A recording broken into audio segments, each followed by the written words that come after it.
Etsihomukhu Temple.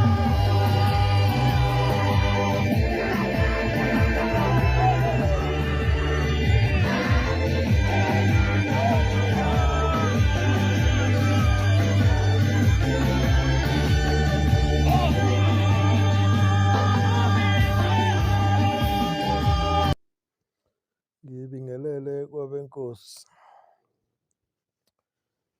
Ngiyathanda ukuthi ngiphinde namhlanje futhi ngikhulume indaba uNazaretha. Ngicela umsa waNkulunkulu ukuthi nawo uhlale olimini lwami ngikhuluma okwakhe kuphela. Ngingazikhulumeli okwami. Ngoba inhloso yalokhu ukufundisa abantu abafisa ukufunda ngobuNazaretha. Nokufisa ukwazi ngezinto ezenziwayo ebandleni lamaNazaretha. Mhlampe kokunye kwazo nomsuka wakhona ukuthi zasuka kanjani,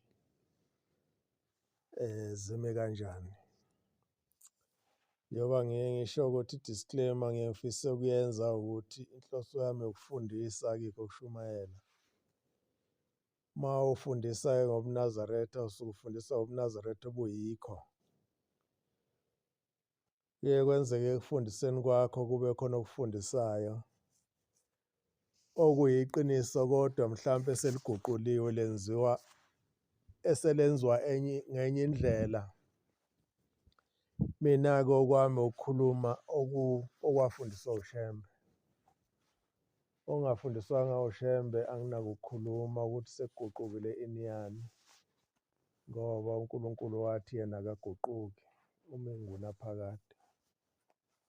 Lokho ngikushela ukuthi-ke uma kukhona mhlampe abathunukalayo kulokhu engisuke ngikufundisa, akuyiyo inhloso yami leyo, kodwa inhloso yami ukufundisa okuyikho.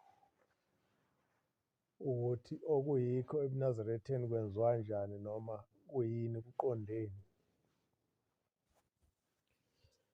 Namhlanje bengifisa ukukhuluma ngesihloko la ebandleni lamaNazaretha. Uma ngikhuluma ngebandla lamaNazaretha ngikhuluma ngebandla lamaNazaretha jikelele njengalokhu lingelikaBabamkhulu laqalwa uBombela. Uma ngikhuluma ibandla lamaNazaretha ngikhuluma ngabantu abagqoka ingubo emhlophe abathi uma kuyiSabatha benze umthandazo weSabatha onesihlabelelo ethi ngibongeni uJehova amaNazaretha nezizukulwane zawo, nezizukulwane zenu. Ngikhuluma ngalobo ubuNazaretha. Angikhulumi ngamaqembu lawa asekhona obuNazaretha, kodwa ngikhuluma ngobuNazaretha nje as a global practice yobuNazaretha. Uma ngikhuluma ngebandla lamaNazaretha ngisuke ngingacwasi. Akho group engikhuluma ngayo amongst lama group asekhona. Kodwa ngisuke ngikhuluma ngobuNazaretha njengoba sabufundiswa uShembe. Namhlanje ngifisa ukukhuluma ngokudlalwa kwe-organ ebandleni noma ukudlalwa kwama-instruments noma ngabe imaphi ebandleni ukuthi mhlampe kusukaphi kuyaphi. Uthini mhlampe-ke nombono wami kulokhu okukhuluma. Umbono wami-ke ilo engiyosho ukuthi cha lokhu-ke kuwumbono wami akikho kaShembe ukuthi uShembe wathini. Uma mhlambe ngiqala le emuva ubabamkhulu efika eqala ubuNazaretha, kwafika kuyena ngokusho kwakhe ubabamkhulu izingelosi zimlethele isihlabelelo. Ngaphambilini amaNazaretha ayehlabelele ihlabelelo lezi zasey'nkonzweni olaHazulwa njalo njalo. Kodwa kwathi ukuhamba kwesikhathi uShembe wayesefikelwa ama-visions ey'hlabelelo zamaNazaretha. Wayeseqala ebhala izihlabelelo ethi zifika nezingelosi ey'qondene ngqo namaNazaretha kaShembe. Uma ngithi amaNazaretha kaShembe, ngiqonde ukuthi amaNazaretha njengalokhu ayeholwa uShembe, njengalokhu ayetshelwa uShembe ukuthi uNkulunkulu ufunani kuwona. Wayiloba-ke lezi hlabelelo ey'loba la ey'loba khona kuma-manuscripts bese bafundisa abantu ukuthi ihlatshelelwa kanjani, njengalokhu nakuyena sifikile njenge-vision. Aze abafundise nokuthi sigidelwa kanjani, njengalokhu kufikile nakuyena. Lokhu anginaso isiqiniseko seminyaka ukuthi kwaqala ngamuphi unyaka, kodwa khona kuyisikhathi esiphambili kakhulu. Ezinye zazo zibhaliwe ukuthi safika ngamuphi unyaka kuyena, wakwenzenjani. Ezinye zazo zibhalwa kanjalo, ezinye nje azibhaliwe. Wazibhala uShembe lezi hlabelelo, wazihlabelela futhi lezi hlabelelo. Kodwa kwathi ngama-1941 sekuyinkosi iLanga yaqala yazibhala, yasihlela in a book form ukuthi zibe sencwadini zibhalwe ukuze wonke umuntu abe nazo. Lelo bhuku kwabe sekuthiwa isihlabelelo samaNazaretha. Zahlatshelelwa ngendlela ubabamkhulu ayey'fundise ngayo.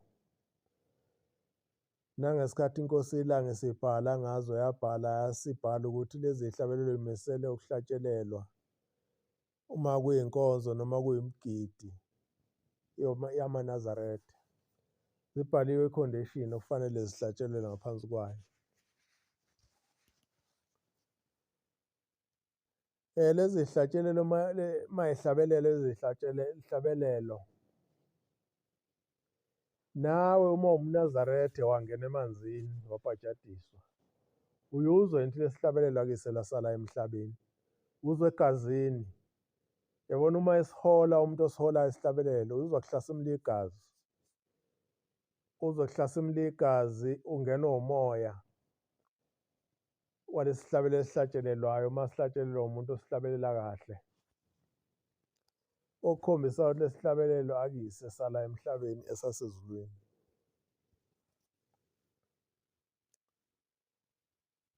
Khona amagagu akwazi ukuhlabelela kahle, futhi kuphinde kube khona amabhimbi angakwazi ukuhlabelela.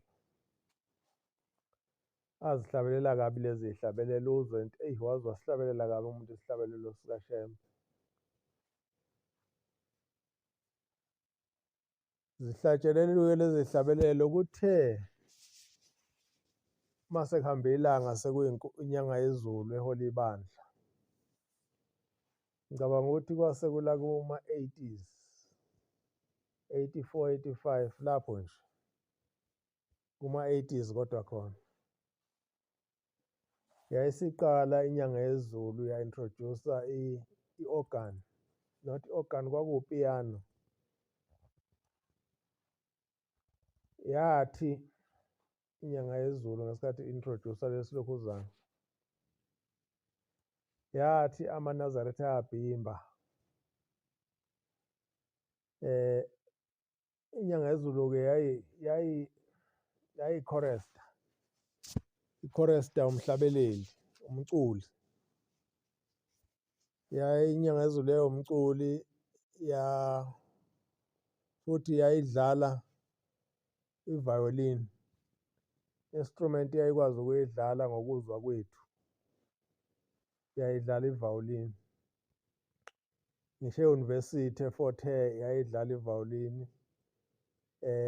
Bahambe bocula amaculo la kuculwa khona, bese idlala i-violin. Wawuyizwa ngisho iculwa inyanga yezulu ukuthi ukucula kwayo kwakunendlela ethile nje yayicula ngayo, yayingahlabeleli, yayicula. Manje-ke yayisithi-ke amaNazaretha ayayibhimbisa. Uma ehlabelela awakwazi ukungena kushuni ohlabelelayo, ngendlela yokuhlabelela ngayo yayisi-introduce-a upiyano. Ngiyakhumbula ukuthi upiyano lwaludlalwa uMthethwa. Angisazi noma uprofesa noma udokotela yini, kodwa khona wayeyi-lecturer e-University yaseNatali. Kwakuse-University of Natal ngaleso sikhathi, efundisa ngomculo. Uyena-ke owayedlala lelo piyano ngesikhathi lo-introduce-wa inyanga yezulu. Ese-translate ihlabelelo, wazenza lento ekuthiwa ama-staff notation. I-staff notation ngokomculo izagila, kuye kuthiwa izagila, ukuze umuntu azi ukuthi odlala leyo mculo ama-beats okufanele awadlala ahamba kanjani, linqamuka kuphi lilokhuza kuphi. Wayese eyihlelile ihlabelelo ukuze akwazi ukulekeleleka. Kodwa into eyayiphawuleka ngaleso sikhathi e-introduce-a lento ukuthi kwakunzima kakhulu kumaNazaretha ukuhlabelela according to ama-requirements e-instrument lesifikile. Kangangokuthi onke amaculo noma zonke izihlabelelo zasey'hlatshelelwa uNcwane onjengezwi, ngoba uyena owayekwazi ukuthi ahambisane ne-organ nopiyano.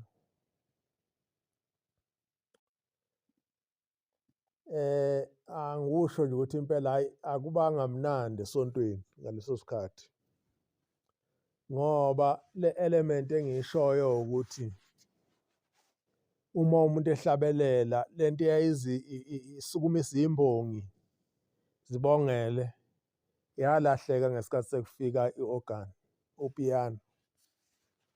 Ayibange saba khona ngoba kwase kunendlela ethile yokuhlabelela engasenayo lento evusa amadlingozi. Kwaba munca impela ngesikhathi luqala u-organ, lwasephuca leyanto upiyano leyanto leyana. Kuhambeke kwahamba-ke kunjalo uhlabelelo unjengezwi. Uma ngabe kunesihlabelelo kufanele sihlatshelelwe, sihlatshelelwe unjengezwi. Angisakhumbuli kahle ukuthi uma ngabe kwakuwa abefundisi kwakuhlabelele kanjani uma kuwukuthi inkonzo ayiphethwe inyanga yezulu. Ngoba iyona eyayihlabelelisa unjengezwi noma mhlawumbe sekuyisihlabelelo sokuvala njalo njalo. Kuhambeke kwahamba kumuncu kunjalo, wayesehamba uMthethwa emhlabeni. uMthethwa uyena owayedlala i-organ. Kwase kuqhamuka uNgcobo. Ngaleso sikhathi uNgcobo wayaziwa ngezazi. Kunesizathu esasenza ukuthi waziwe ngezazi ezithinta umgidi. Waziwa ngokuthi uzazi, kodwa yena nje kwakuNgcobo lapha eMaqadini, owaqhamuka-ke esedlala yena-ke u-organ, keyboard le u-organ, hhayi upiyano njengoba wakudlala uMthethwa. Wathi uma ngabe sekuNgcobo lo ogcine esebizwa ngoQephula, Qephula amatshe. Kwaqala-ke manje kwaba ne-coordination phakathi kokuhlabelela kwebandla nokulandelwa ku-organ, ngoba uMthethwa i-organ upiyano lwakhe lwalulida ukuhlabelela. Kuthe makufika uNgcobo walandela ngemuva kohlabelelayo, futhi ngamafufu wahlabelela njengabavumayo nge-organ. wangaba yiyona elidi iculo. At least-ke kwaba nokubuya kokuzinza kokuhlabelela eManazaretheni.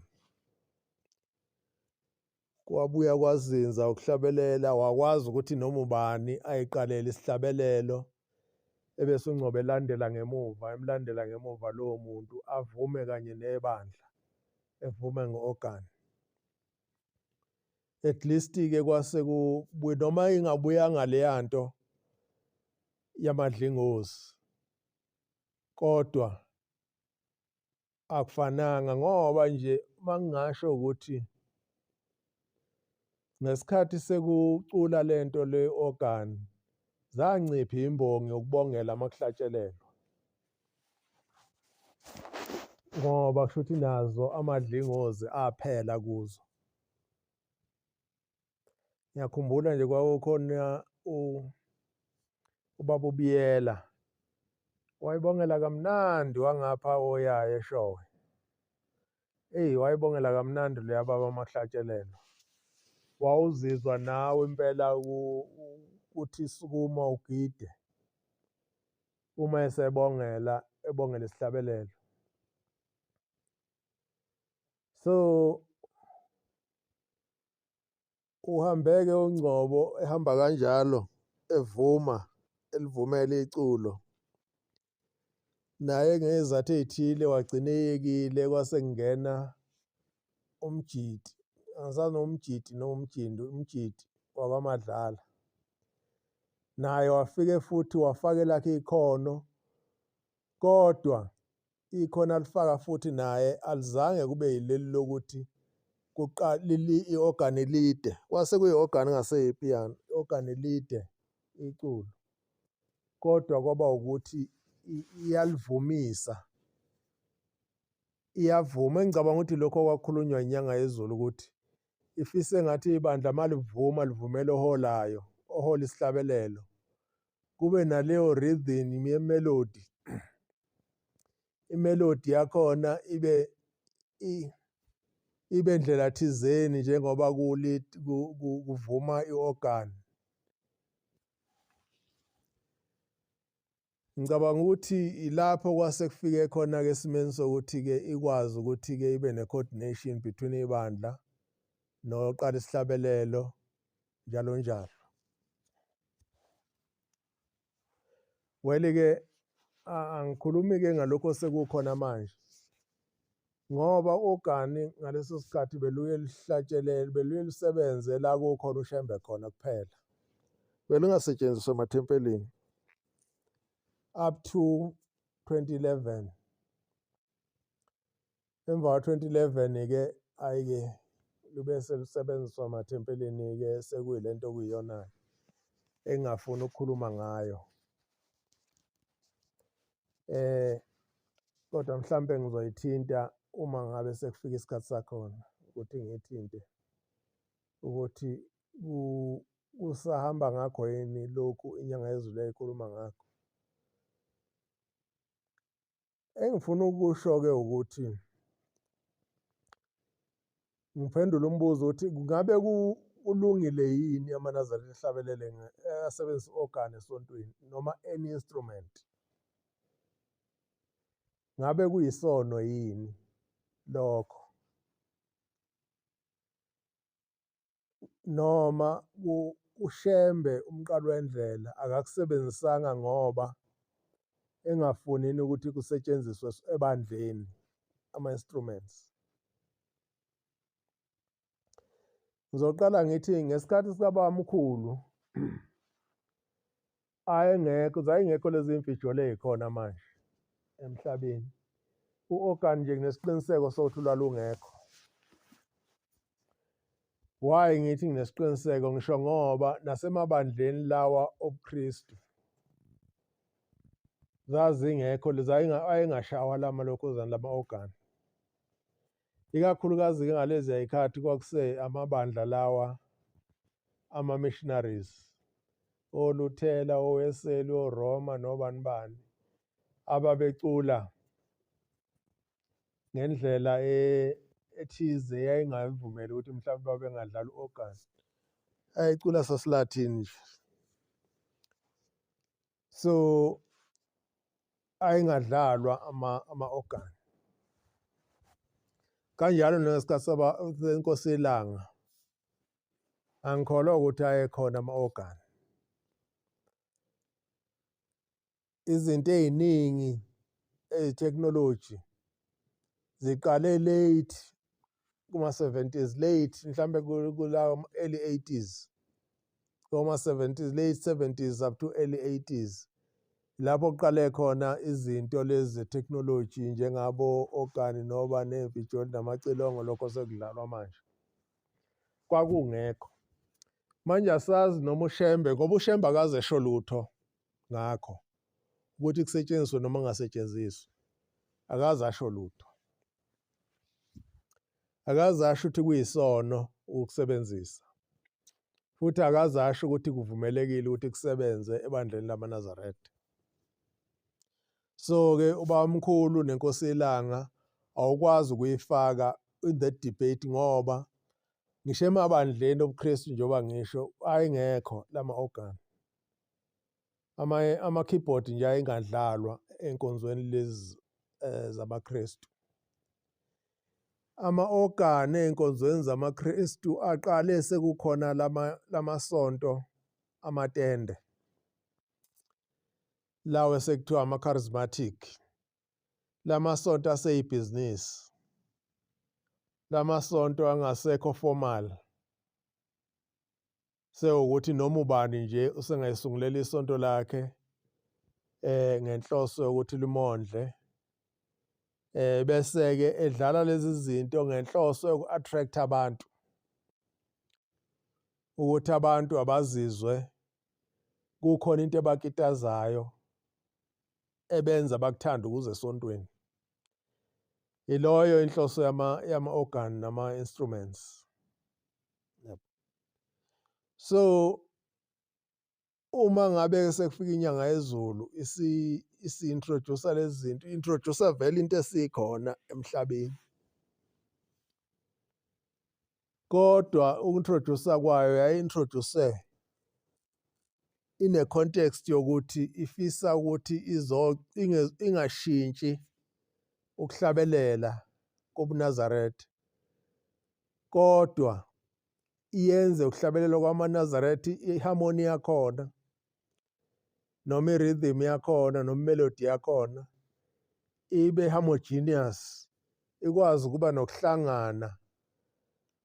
Kungabi ukuthi lo nalo udonsa ushona le nalo udonsa ushona le. Lento-ke thina engathi sasiyithanda ebuNazaretheni. Kodwa-ke uma uyibuka ine perspective yomusic kuwukuthi shuthi inyanga yezulu ayithandanga. Ngoba kwakuye kube mnandi nje elokhuzeni uma usuzwa isalukazi simemeza ngale udonsa isihlabelelo. Uzwe nomama equbula ngale evuma isihlabelelo. Kwakuye kube mnandi khona lokho.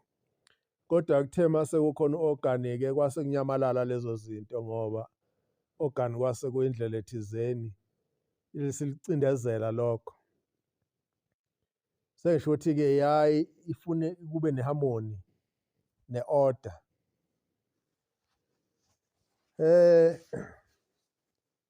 Ngifuna ukuthi-ke mina in my view akuyiso isono ukusebenzisa i-organ esontweni. Ngoba ngisho eBhayibhelini iHubo 33 ngithi uverse 2 wakhona uthi umdubuseni uJehova ngohabhu nangezigubhu ezinentambo. Mawufunda nje lelo verse liyasho ukuthi uJehova uyadunyiswa nangama-instruments other than ukuhlabelela kuphela. Okuwukuthi akuyisisono. Ngeke ukuthi kuyisono. Futhi angikwazi ukuthi ngathi ngithi uShemba akakufundisanga ukuthi ihlabelelo ayiculwe nge-organ. Ngoba ngesikhathi sakhe u-organ lwalungekho. so ayengeke akwazi ukukhuluma ngento engekho. Ingakho ngithi when it comes to that waye-neutral. So-ke asikwazi ukuthi singathi kuyisona, asingazi ukuthi ngathi kuyisona. Ngingathi nje mina kubantu abafike sekuvele kudlala u-organ, lento engiyishoyo yokuhlasimula kwegazi yokusuka kwamadlingozi abayazi, abazange bayibone. Thina esiyaziyo u-organ asilithandi. Angikubeke nje ukuthi thina esiyaziyo u-organ asilithandi.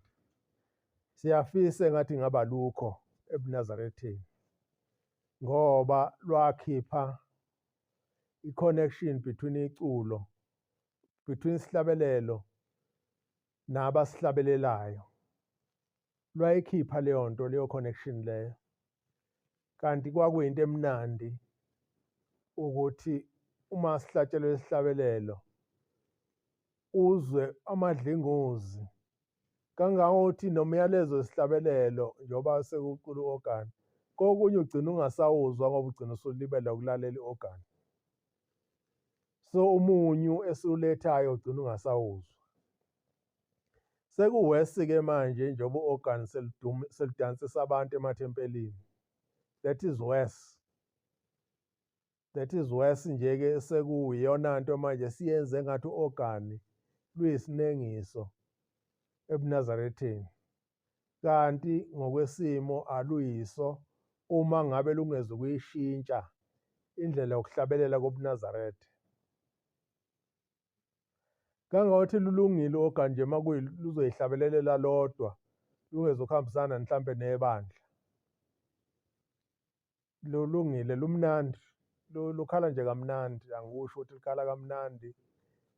Nami nje engingalithandiyo ngingawujabulela lowo music owukuthi isihlabelelo kodwa sihlatshelelwe ngendlela esiyiyo kodwa sidlalwe ngama-instruments. Sidlalwe in a organic form. Nami ngingakujabulela lokho. Kodwa angiluthandi uma luzohlabelela kanye nami ngihlabele isihlabelelo ngoba lungephuca i-connection between isihlabelelo, between i-message yesihlabelelo ne-melody yesihlabelelo, indlela esihlatshelelwa ngayo nemizwa yami uyayiphuca, i-organ iyayikhipha leyo nto.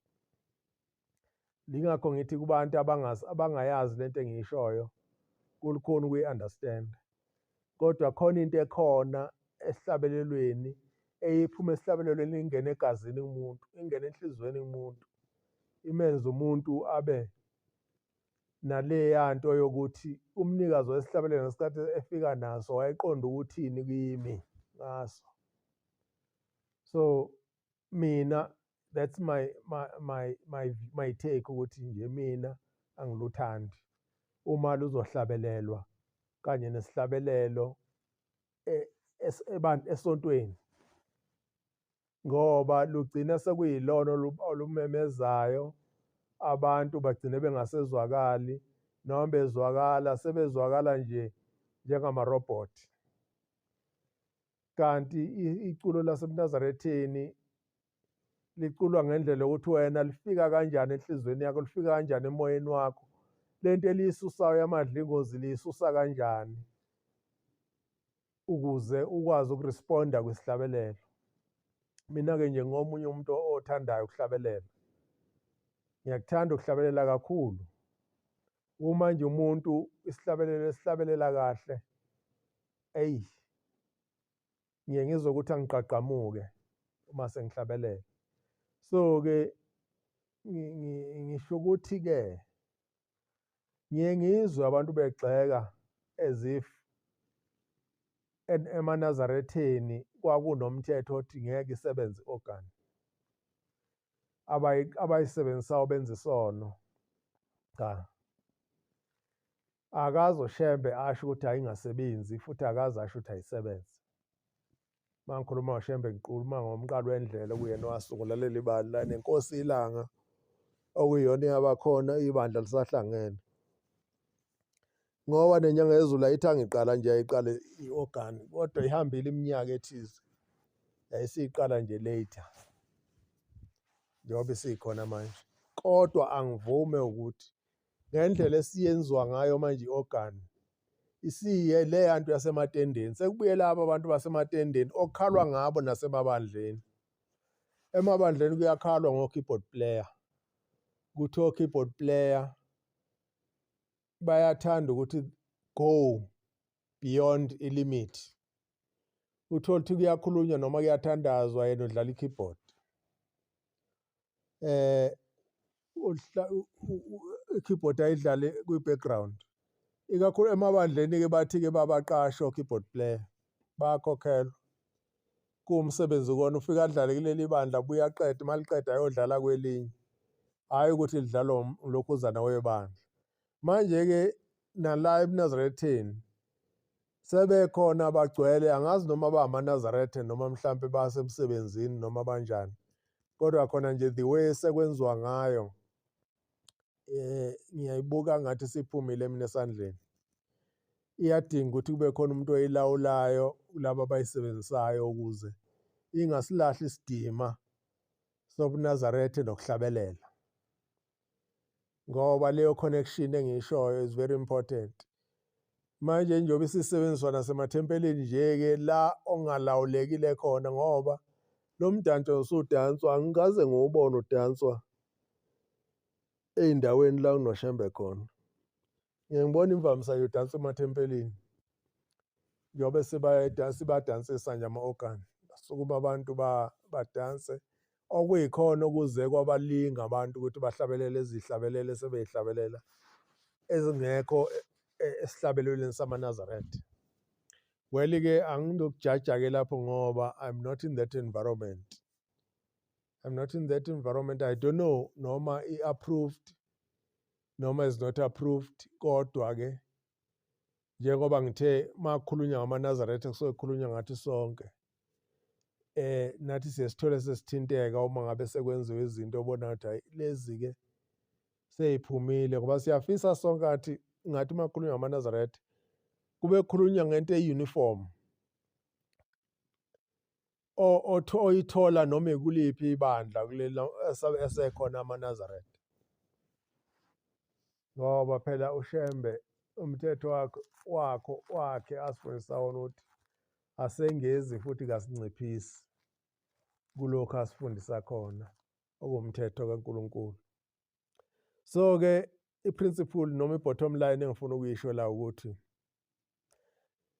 uShembe akaze esho lutho ngokusetshenziswa kwe-keyboard noma usetshenziswa kwama-instruments ekusonteni. Njengoba amahubo, incwadi yamahubo 33 ithi mdumiseni ngohabhu, mdumiseni nangezigubhu ezinezintambo eziyishumi.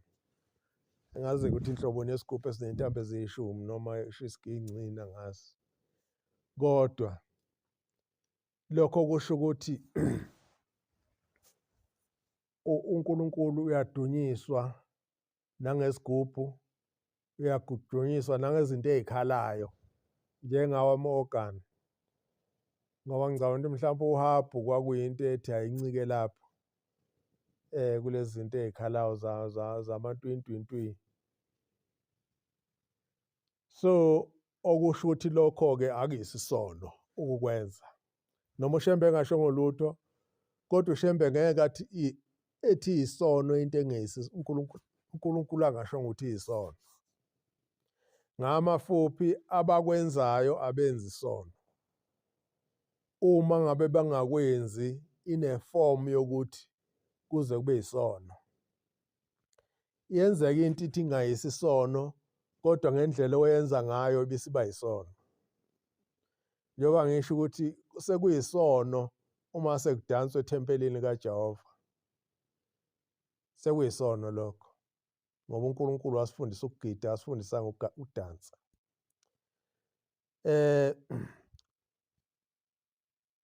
Sekuyisono uma ngabe kuwukuthi isibiza ukuthi kuculwe amaculo angafikanga nezingelosi ebuNazaretheni endaweni kaNkulunkulu.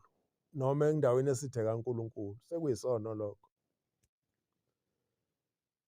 Futhi akuyisisono ungayisebenzisi i-organ.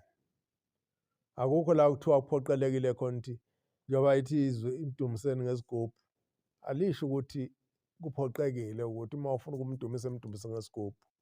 Okusho ukuthi uma ungakusebenzisi futhi akuyisisono. Kodwa kuyisono uma usuzosola abakusebenzisayo as if benza isono ngoba usuyabehlulela. Kanti asikho eBhayibhelini ungalifunda from A to Z, akukho la kuthiwa khona kuyisono ukudlala uhabhu ethempelini. So that's the bottom line. Ukuthi uma ukudlala uma ukwenza within the parameters okubamba idecorum yebandla akuyisisono lokho. Kodwa uma usuphuma kuma parameters edecorum yebandla then usuqala ukungena endimeni la khona uzogcina wenze isono. So ke ilokho bengithi ngifuna mhlawumbe ukucacisa kubantu abafisa ukuba kwazi ngendaba yobuNazaretha ukuthi ayengekho ama-instruments ngekhathi kabamkhulu, abesekhona isikhathi senyanga yezulu going forward. So ke ukuthi yawasebenzisa ayenzanga isono yayinesizathu yayisilungisa. Ukuthi-ke nganguthanda mina noma ngakuthandi sekuwokwami lokho, kodwa akusho ukuthi lokho kuyisono. Akusho ukuthi lokho kwakuyisono, kodwa-ke mina as a person angiyithandi ngalezi zizathu esengiyibekile ukuthi yabulala i-connection between ukuhlabelela kwasesontweni nespirit somuntu. So-ke lokho kumina kwafike kwathi ukungiphazamisa. Ngiyabonga, inkosi inibusise.